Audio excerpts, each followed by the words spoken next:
Je suis né Ngoua Elembe, c'est-à-dire Ngoua, fils de Elembe, mon père qui était pasteur. Et je suis devenu Sa Majesté Ngoua Elembe suite à ma désignation comme chef coutumier, l'homologation de cette désignation et mon installation comme chef traditionnel de Ndongo Kweliko Bapaki. Parce que docteur en sciences de gestion, enseignant d'université et de grandes écoles, on m'appelle donc Sa Majesté le docteur Ngoua Elembe.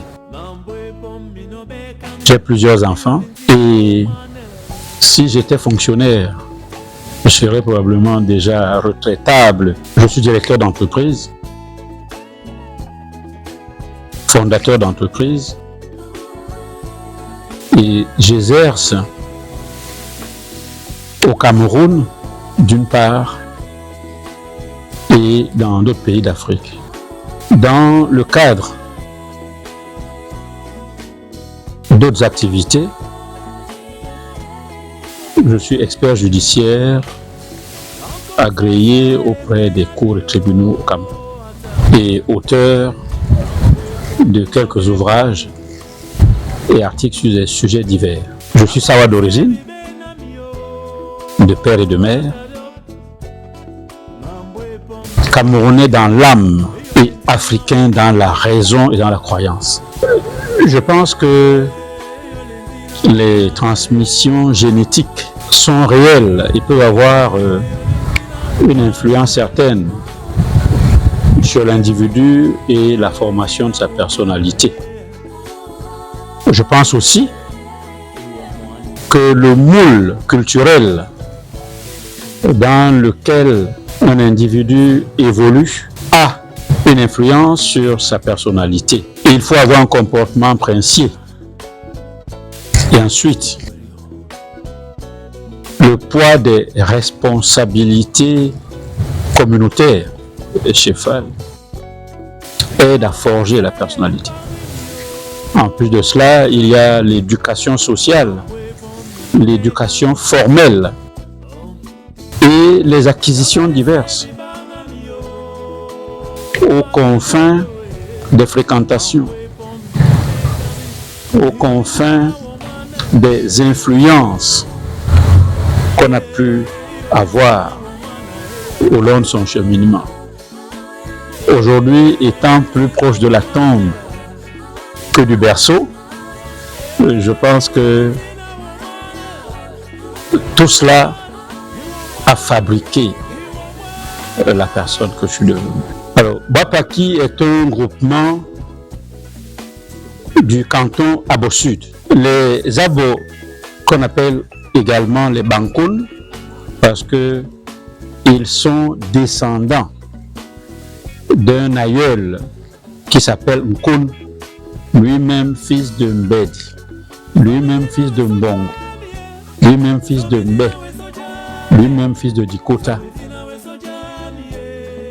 Les Bapaki sont donc issus de Pakibou qui avaient d'autres frères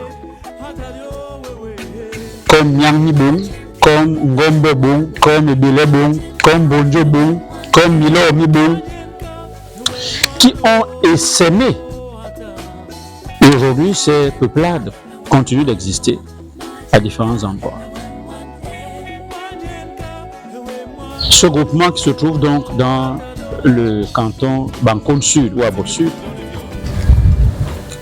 est composé d'un certain nombre de villages dont certains étaient très peuplés et qui se sont dépeuplés avec les mouvements de population, l'exode rural aidant. Les populations se retrouvent plus vers des centres comme Souza ou Douala et d'autres un peu plus lointains comme Yaoundé, Mbanga, Konsamba. Les populations résidentes sont à peu près 1000 personnes Mais les populations qui viennent habituellement et qu'on voit surtout les fins de semaine ou au moment des regroupements, ce nombre peut être multiplié par 5. À ce nombre-là, il faudra ajouter tous les peuples de la diaspora. Les activités principales sur le plan économique portent sur le secteur agro-pastoral. La pêche qui était pratiquée subit beaucoup de contre-coups à cause de la jacinthe d'eau qui a envahi une bonne partie du lit de la rivière Abo. Il y a du petit commerce également.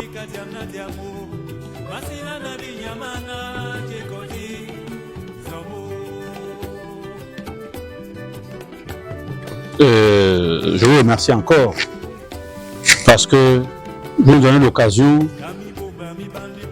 d'éclairer davantage l'opinion.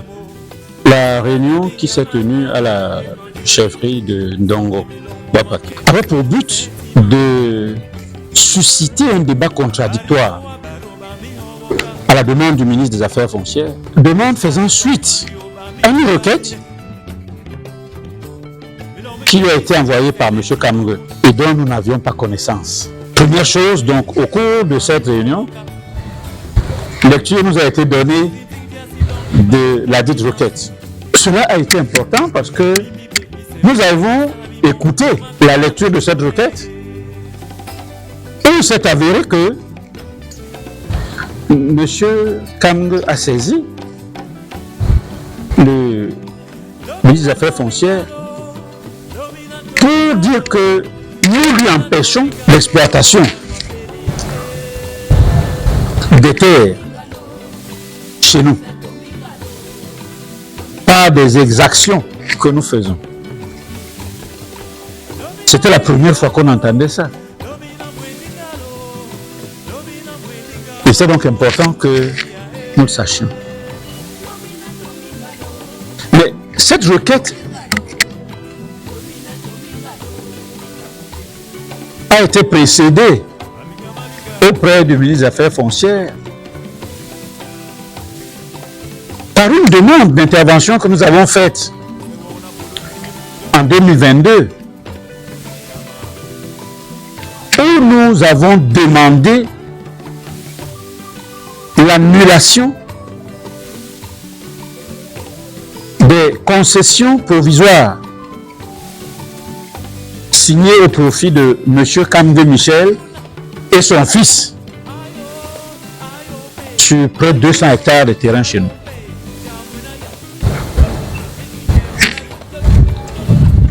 Monsieur le deuxième adjoint préfectoral, qui représentait Monsieur le préfet du Mongo et qui présidait cette réunion, n'a pas voulu au départ que lecture soit donnée de notre requête à Monsieur le ministre des Affaires foncières. À la fin de la lecture de notre requête, que nous avons pu faire lire sur insistance, sur grosse insistance, mais tout le monde a compris le jeu de M. Kamgue, le jeu mauvais de M. Kamgue, qui a induit l'administration en erreur. Mais je ne pense pas qu'on induit facilement une administration en erreur. Il y a certainement eu des complicités. En 2018, le ministre en charge des Affaires foncières,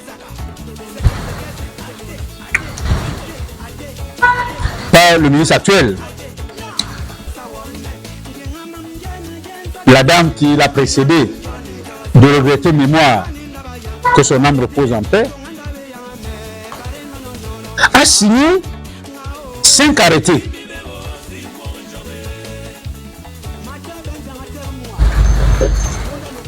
de concession provisoire au profit de M. Kamge et de son fils, Kogen Kamgen, pour une superficie totale de près de 170 hectares. C'est-à-dire, pour ceux qui aiment les mesures et les comparaisons, à peu près 4 fois l'état de la cité du Vatican, le Saint-Siège. Tout le Saint-Siège est bâti sur à peu près 44 hectares. Ceux qui veulent le vérifier, ils tapent Google, superficie Saint-Siège, ils vont le voir.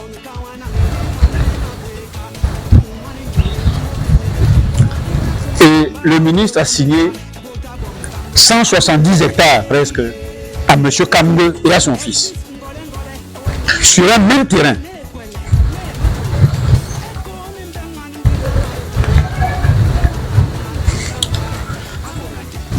Le décret de 1976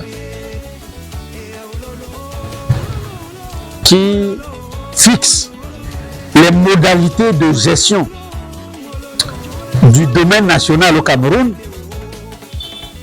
dit, entre autres, que le ministre en charge des affaires foncières peut signer des arrêtés de concession provisoire qui ne dépassent pas 50 hectares. Mais dans le cas, on voit que par la technique de fractionnement, les gestionnaires de crédit savent qu'on appelle cela la technique de 4-9. On fractionne la même personne, les numéros qui se suivent, le même jour, sur un même terrain, a obtenu 170 hectares. C'est frauduleux, savez-vous. Le décret de 1976 que je viens de citer habilite le président de la République seul à signer des concessions provisoires de plus de 50 hectares. Cela veut dire que ces arrêtés ont été pris frauduleusement. C'est-à-dire qu'on vient sur un même terrain, il n'y a pas d'obstacle naturel, il n'y a pas de fleuve, vous n'avez pas de colline, le même terrain. Pour contourner la vraie autorité qui doit donner la concession, on fractionne. Deuxième chose, en 2018, Bapaki est limitrophe avec Dibombari à ce lieu-là. Les villages de Boussadi, notamment, dans le canton Pongo. Bapaki est à peu près une dizaine de kilomètres, ou une quinzaine de kilomètres, si j'exagère un peu, de la route nationale qui relie Douala à Bafoussam, passant par Konsamba. Nous sommes en 2018. Les autorités qui ont fabriqué ce faux dossier veulent nous faire croire qu'en 2018,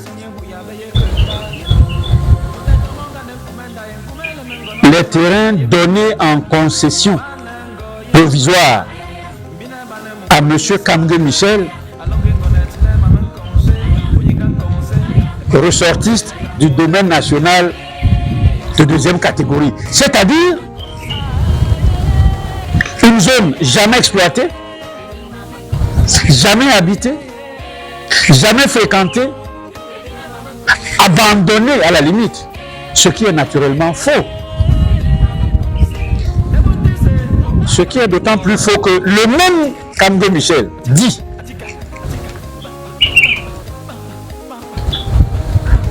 avoir coupé des arbres dans cette zone depuis plus de 15 ans.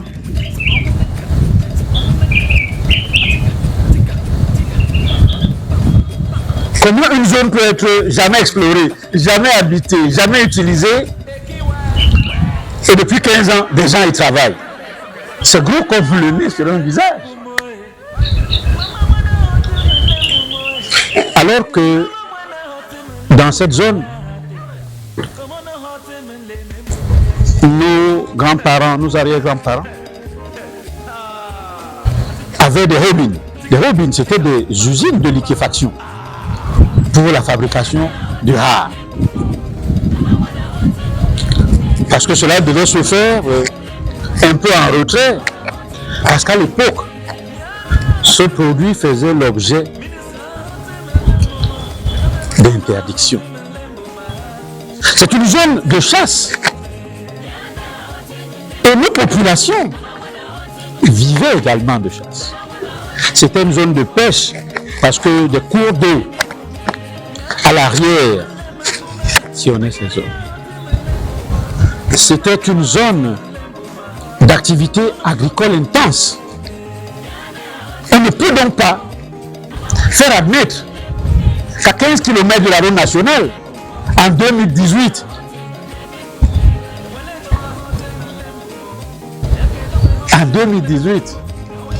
nous avons été indépendants en 1960, voyez-vous. Nous avons une zone qui est une forêt vierge, jamais explorée, jamais habitée, jamais exploitée. Cela est manifestement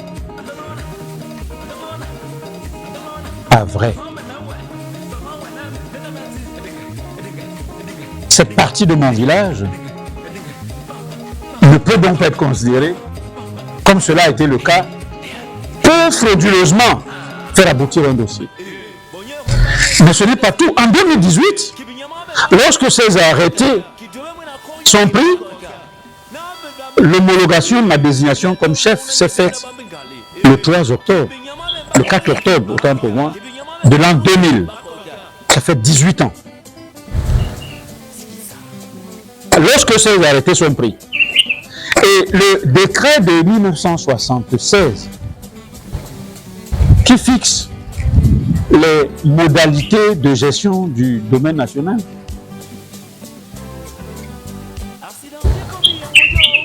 indique clairement, ce décret-là,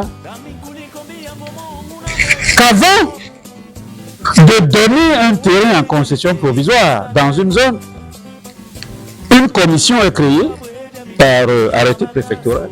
Et au sein de cette commission doit siéger obligatoirement le chef du village concerné et 2 de ses notables. Lorsque nous découvrons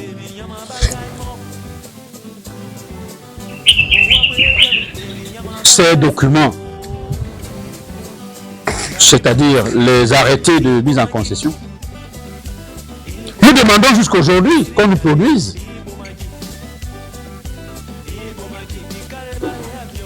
les procès-verbaux de cette fameuse commission qui n'a jamais existé. Parce que chef de ce village, il ne me souvient pas et ma mémoire ne m'a pas encore lâché. Ni avoir été convoqué, ni avoir participé à une commission pareille. Cela veut dire que soit des gens ont fabriqué de faux documents, soit alors ils ont fabriqué de vrais documents avec de fausses signatures. Dans les deux cas, on est dans le faux. Et c'est comme ça qu'ils ont dû tromper la vigilance de Madame le ministre à l'époque. Parce que ces documents sont transmis. La commission en question est créée par les affaires foncières Mais la commission est convoquée par le préfet du département du Mongo. Et elle est présidée par le sous-préfet de l'arrondissement de Fiko, qui s'appelait aussi district d'Abo ou arrondissement d'Abo. Mais c'est l'arrondissement de Fiko. C'est-à-dire qu'entre la sous-préfecture, la préfecture, il y a une série de choses qui sont noires. Qu'on nous sorte donc aujourd'hui, et c'est ça l'objet de notre revendication, ce fonds de dossier qui a donné lieu à la prise de ces arrêtés. Entre-temps, comme les lois de la République le permettent, nous avons saisi le ministre en charge des Affaires foncières en recours gracieux préalable pour qu'il annule lui-même son arrêté. Quand je dis lui-même, c'est-à-dire l'autorité. Et comme il y a continuité de l'administration, et le ministre a donné droit à notre requête. Il a donc commencé par suspendre ces arrêtés. Ces arrêtés ont été suspendus. Et je ne sais pas si, pour l'information de vos téléspectateurs, voici la lettre du ministre.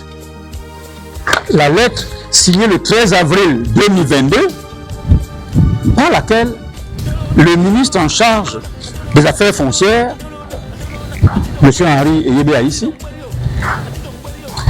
suspend les arrêtés querellés, tous les 5. Parce que notre cause est juste. Mais sur le plan factuel,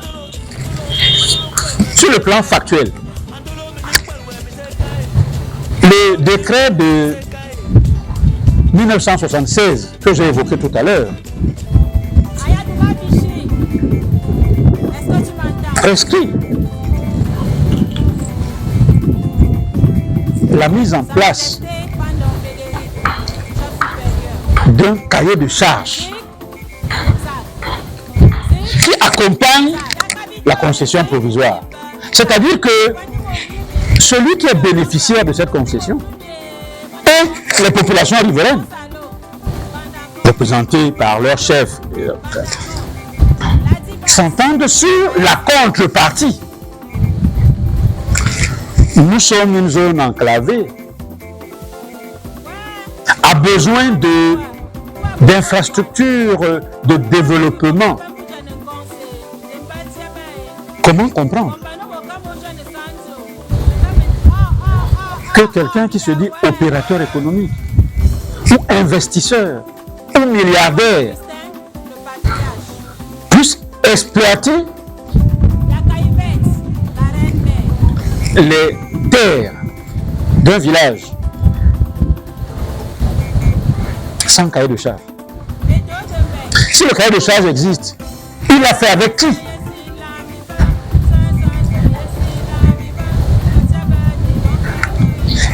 Et si ce cahier de charge existe, qu'est-ce qui a été réalisé dans le cadre de ce cahier de charge? Rien du tout.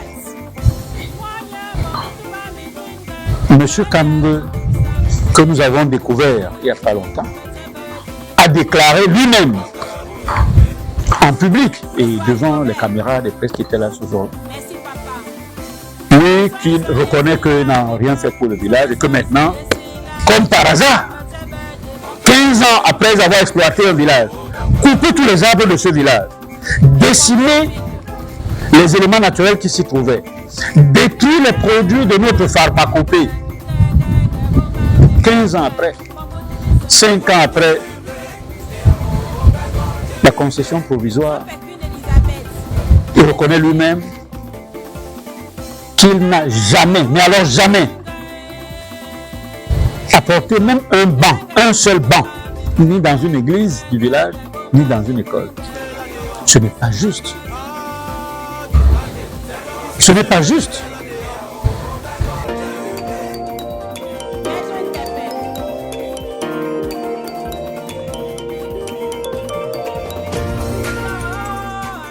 Les actions que nous menons c'est pour assainir un peu les mœurs. Pour assainir les mœurs. Nous sommes des fils de ce pays. Nous devons respecter les lois et les règlements que nous nous sommes librement donnés. Et l'administration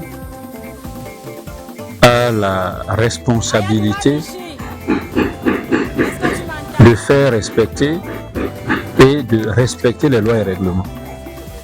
C'est le lieu ici de dire toute notre gratitude à son Excellence, Monsieur le Ministre des Affaires foncières et du cadastre et des domaines, Monsieur Henri Eyedea ici,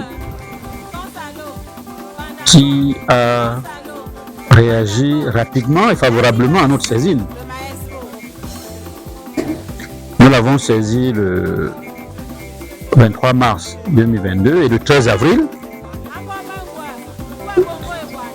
il a réagi en suspendant les arrêtés querellés.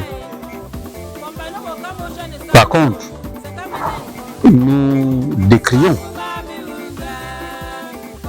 les agissements des administrations qui veulent soutenir M. Kamgue dans sa démarche de spolier notre communauté de près de 200 hectares de terre. Je voudrais ici dire que ce n'est pas juste. Ce n'est pas juste. Ce n'est pas équitable. J'en appelle donc au sens d'équité des autorités administratives du Mungo, au sens d'équité de toutes les autorités administratives. On ne peut pas, parce que on veut faire plaisir à un citoyen, fût-il opérateur économique ou pas, et détruire des vies de milliers de personnes. Il n'y a même pas eu de transaction. Il n'y a pas eu de transaction. Il y a un adage juridique qui dit que le faux corrompt tout. Ça n'a rien à voir avec l'origine. M. Kamgue aurait pu être grec. Il aurait pu être sénégalais. Il aurait pu être Bassa, ou Baboute, ou Babimbi, ou Yaoundé, n'importe où. Ça n'aurait rien changé. Lorsqu'on viole la loi, lorsqu'on viole la réglementation, ça n'a rien d'ethnique. Ça n'a rien d'ethnique. Lorsque le préfet signe un arrêté pour composer la commission consultative pour venir constater l'occupation du domaine national et omet volontairement, de mettre que le chef et ses deux notables sont dans cette commission. Est-ce que cela est un problème ethnique?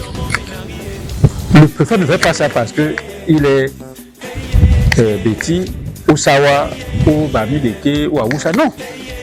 Non, ça n'a rien à voir. Je ne pense pas qu'il convoque d'abord sa tribu pour leur dire voilà, on va faire quelque chose. Moi, j'ai fréquenté plusieurs chefferies, dont plusieurs dans la région du nord-ouest, de l'ouest, ou du centre, ou du sud. Aucun chef, que ce soit le chef Bapa, ou le chef Bawan,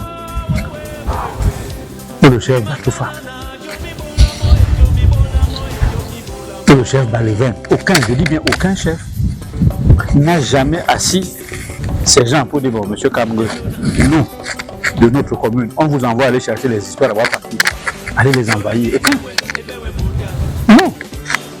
Donc on ne peut pas aussi vouloir invectiver une communauté ethnique pour les agissements de quelques individus. On ne peut pas. Moi, mes amis lesquels ne le comprendraient pas. Ils ne le comprendraient pas. Moi-même, je ne le comprendrais pas. De même que la plupart ne comprendrait pas que M. Kamgue ou un autre qui pourrait s'appeler Evina ou n'importe qui se comporte comme ça.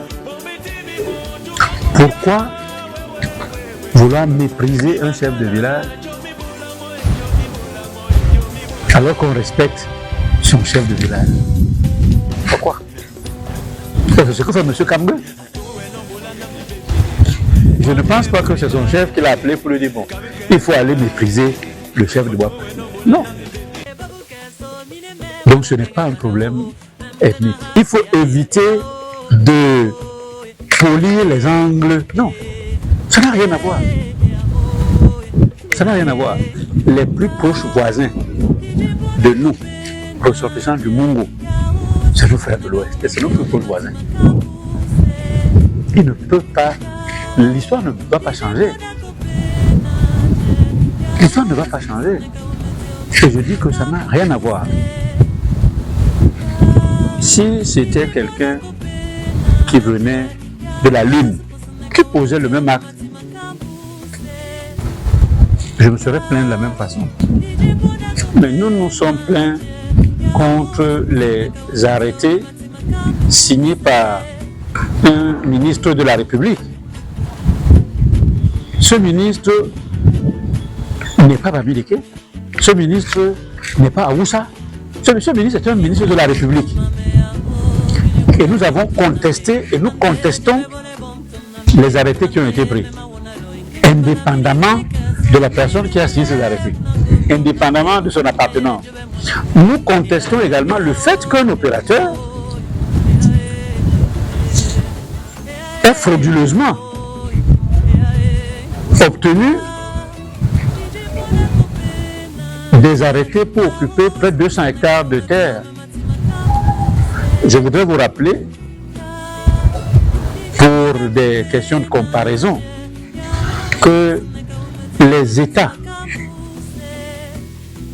les plus petits du monde en termes de superficie, c'est entre autres l'État du Vatican, la principauté de Monaco. La principauté de Monaco a 200 hectares. Et c'est ce que certains agents de l'État veulent faire perdre à Ndongokoli Kobapaki pour donner cette superficie à un seul citoyen, quel que soit son nom. Ce n'est pas juste. Ça n'a rien à voir avec l'appartenance ethnique ou la non-appartenance ethnique.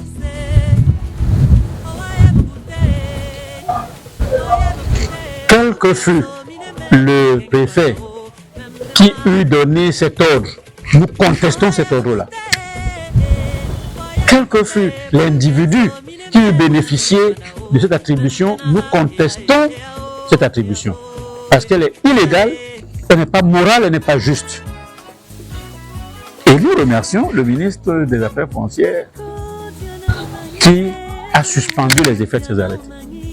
Et nous dénonçons l'effet de certains responsables actuels dans notre administration qui s'arc-boutent pour ne pas appliquer la suspension prononcée par le ministre en charge des Affaires foncières et qui veulent imposer cet investisseur véreux à l'occupation de nos terres. Donc voilà ce que nous pouvons dire à ce sujet.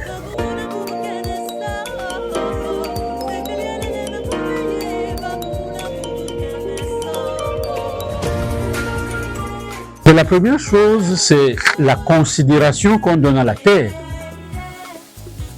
La considération qu'on donne à la terre. Vous savez que le lien que les individus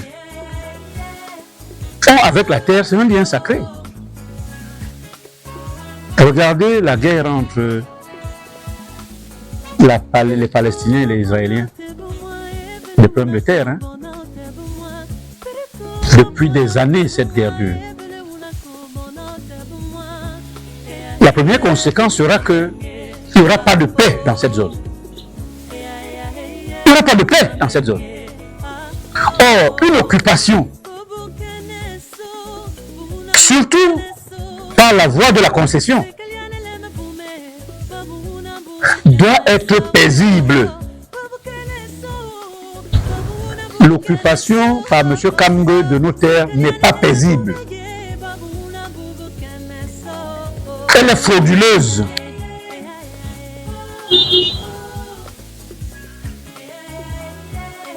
Alors, qu'est-ce que vous pouvez faire dans un environnement qui n'est pas paisible, qui n'est pas pacifique? L'administration veut créer un autre Nozo à Bopaki. Si c'est ça, allons-y. Nous ne voulons pas d'un nouveau Nozo à Bopaki. Et il ne faut pas se méprendre sur les forces. Il ne faut pas se méprendre sur les forces. La nature nous enseigne. Regardez la nature. Sur les sentiers d'un village, les pattes d'un éléphant effacent les pattes du lièvre. Mais qu'est-ce qui va venir effacer les pattes de l'éléphant? C'est la pluie. C'est la pluie. Il ne faut donc pas se méprendre sur les forces. Que ce soit M. Kamgue, que ce soit le préfet, que ce soit le ministre, que ce soit tout ce qu'on veut. Ne nous méprenons pas sur les forces. Si une occupation n'est pas paisible, elle ne sera pas bonne, elle ne sera pas pérenne. On n'arrache pas à la fourmi, on la tue, ou on lui laisse ce qu'elle a. La fourmi n'est pas prêteuse. Et vous savez depuis quand on tue les fourmis? Et vous savez depuis quand les fourmis ne sont pas finies? Non, faisons attention. Faisons attention. Nous ne demandons pas beaucoup. On demande que nos droits soient respectés. Que nous soyons respectés en tant que communauté, même si nous sommes minoritaires. Parce que la minorité est relative. On est toujours minoritaire par rapport à quelqu'un et on est majoritaire par rapport à quelqu'un d'autre. Les Camerounais sont minoritaires par rapport aux Nigérians, n'est-ce pas? On est minoritaire par rapport aux Égyptiens. On est minoritaire par rapport aux Congolais de la RDC. Ce n'est pas pour autant que les Congolais vont dire que le Cameroun leur appartient déjà. Ce n'est pas pour autant que les Nigérians vont nous prendre Bakassi, parce que nous sommes minoritaires. Le président du Cameroun, son Excellence Paul Biya, disait, et je le cite, Bakassi n'est pas négociable. Et pour le paraphraser, je dis que les terres de Ndongo-Koliko ne sont pas négociables. Nos terres ne sont pas négociables. Maintenant, si ceux qui ont la force pensent qu'ils vont faire usage de leur force, allons-y. N'oubliez pas que les pattes d'éléphant effacent les traces des pattes de lièvre, mais la pluie vient effacer les traces des pattes d'éléphant. Nous maintenons notre demande d'annulation des arrêtés frauduleux. Vous voulez que je vous en donne la liste? Je peux vous donner la liste des arrêtés frauduleux dont nous réclamons l'annulation. Nous en avons obtenu la suspension. Le ministre a demandé le rapport de son délégué en Konsamba. J'ose espérer que ce rapport est déjà produit et que le ministre va procéder à l'annulation de ces arrêtés. Il y en a 5. C'est l'arrêté numéro 0068, MINCAF 1302 du 4 mai 2018 au profit de Kamdelm Kamgen Armel, fils de Kamge Michel et de Madokni Christine, d'une contenance superficielle de 30 hectares 11 arts. Arrêté numéro 0069 du 4 mai, même date 2018, au profit de Kamdelm Kamgen Armel, fils de Kamge Michel et de Madokni Christine, 28 hectares. Arrêté numéro 670, les numéros se suivent. Même date, 4 mai 2018. Au profit du GIC Plantation du Littoral, représenté par Kamge Michel, d'une superficie de 39 hectares. Arrêté numéro 671, du 4 mai 2018. GIC Plantation du Littoral, représenté par Kamge Michel. Arrêté 1162, au profit de GIC Plantation, représenté par Kamge Michel, superficie 45 hectares. Vous voyez que, par une arithmétique simple, le même jour, aux mêmes personnes, pour des numéros qui se suivent, Madame le ministre a signé des arrêtés de près de 170 hectares pour un père et son fils, ou alors un fils et son père, qui sont les mêmes personnes. Ce n'est pas juste. Ce n'est pas juste. Et quand on parle de mise en valeur, qu'est-ce que M. Kamge a mis sur cette terre? Presque rien du tout. Monsieur le préfet du Mungo ne peut pas sortir un rapport d'exploitation produit par M. Kamge qui dit j'ai produit sur telle période tel nombre de plants. Et c'est ce que nous demandons depuis. Combien d'hectolitres d'huile j'ai produit? Et dit que j'ai planté quelques arbres fruitiers. Combien? Qui produisent quoi? J'ai recruté des gens. Combien? Je voudrais dire que des investissements comme ceci profitent aux riverains par la création d'emplois, par le transfert de technologie. M. Kamge n'a pas recruté un seul enfant, non seulement de mon village, mais de toute la zone. Bankoun, un seul, un.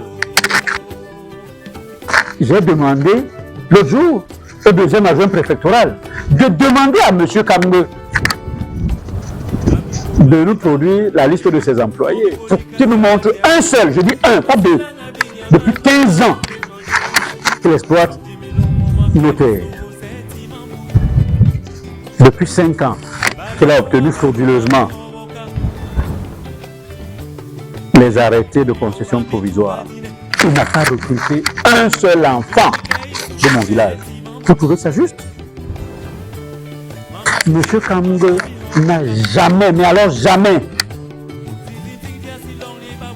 aidé à reprofiler 2 mètres, je dis même pas 10, 2 mètres de route dans mon village. Vous trouvez ça juste? Et on nous parle de mise en valeur. On veut nous parler d'investisseurs.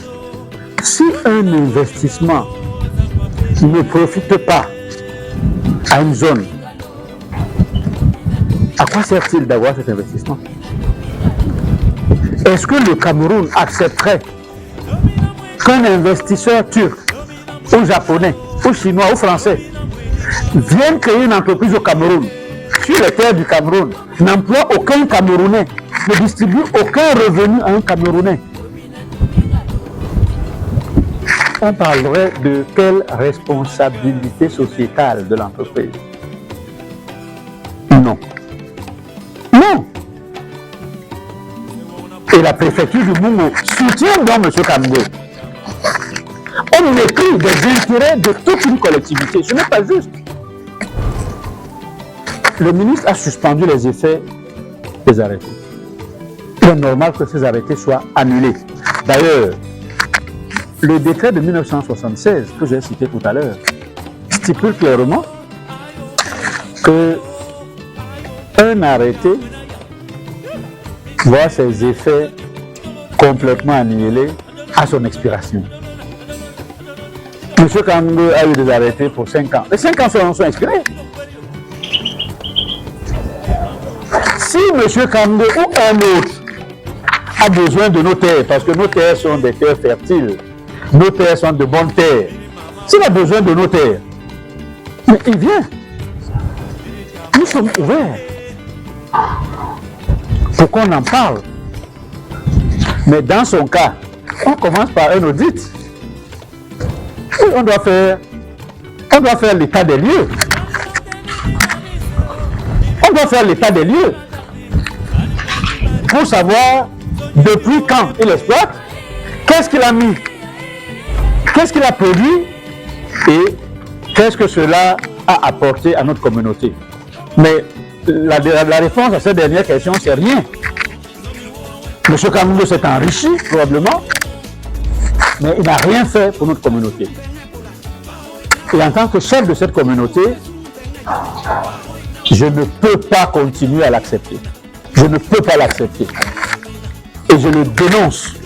Mais le principal mis en cause aujourd'hui, c'est l'administration. Et je ne sais pas quel bois patrie va être d'accord avec une administration qui a délivré de faux arrêtés de concession. Tous les ressortissants de mon village sont unanimes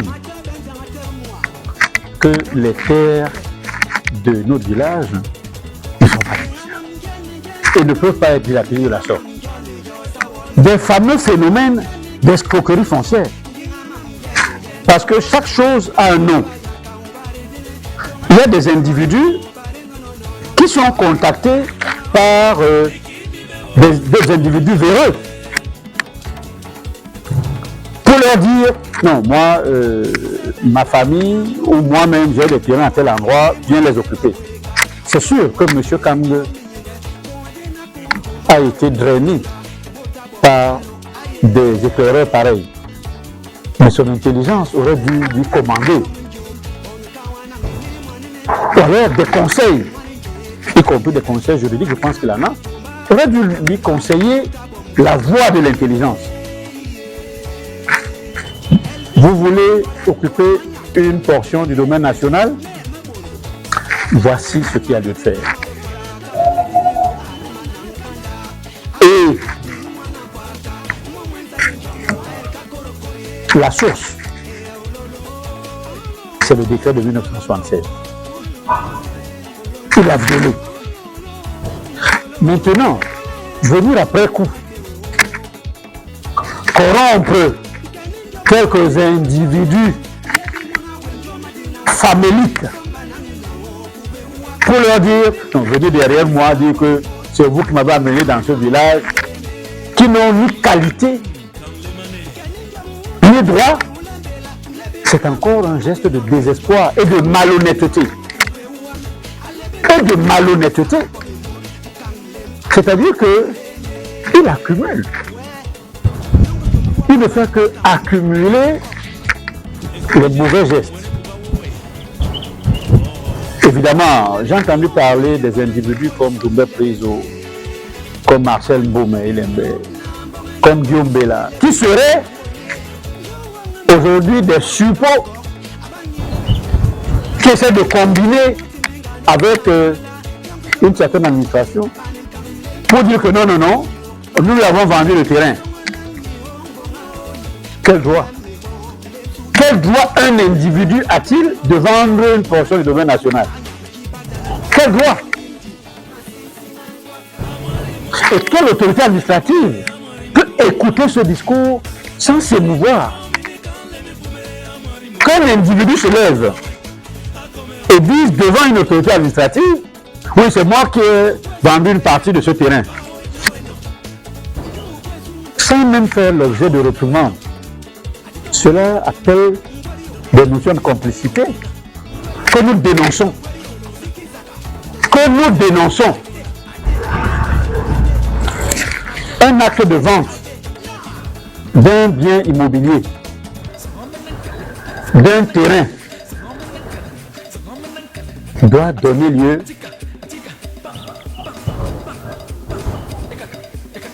par devoir notaire à une convention notariée. Si si c'est par devant l'administration, à une concession. M. Kamingo dit avoir obtenu une concession que nous avons dénoncée et qui est suspendue. Donc, quelles que soient les complicités derrière, comme on dit au quartier, on ne gère pas ça. Nous avons demandé par requête régulière auprès des autorités habilitées, en l'occurrence le MINCAF et le tribunal administratif, que ces arrêtés soient annulés. Et ces arrêtés sont en voie d'être annulés. Pour l'instant, ces arrêtés sont suspendus et tous leurs effets sont suspendus. Toutes les autres manigances ne sont que des manigances pour essayer de nous faire peur. Or, nous n'avons plus l'âge d'être apeurés, pour essayer de nous corrompre. Malheureusement, je ne suis pas corruptible. Il est important de noter que la pression sur les terres est forte, mais pas seulement sur les terres de Sawa, hein. C'est sur toutes les terres qui sont des terres arables, qui sont des terres riches, qui sont des terres qui permettent de produire. Et ceux qui se croient la liberté d'annexion vont toujours essayer d'annexer les terres. Mais souvent, parce qu'ils sont mal tombés. Ils sont mal tombés. Soit nous sommes consentants et on avancera ensemble, et nous ne serons consentants que si les intérêts de ma communauté sont également des intérêts saufs. Soit nous ne sommes pas consentants et tout effort de nous annihiler va se heurter à notre résistance et sur la durée.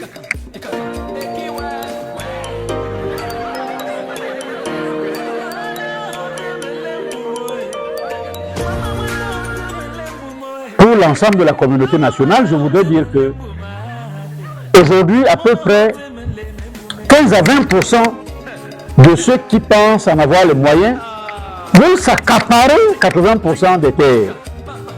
Ça se voit au nord, au sud, à l'est, à l'ouest. Nous les autres, les 80%, nous devons résister. Nous devons résister. La terre constitue un capital. Et nous ne pouvons pas toujours brader nos terres. Nous pouvons apporter ces terres-là en représentation d'une partie du capital. Et ceux qui ont un capital financier ou un capital technologique vont apporter ces capitaux-là.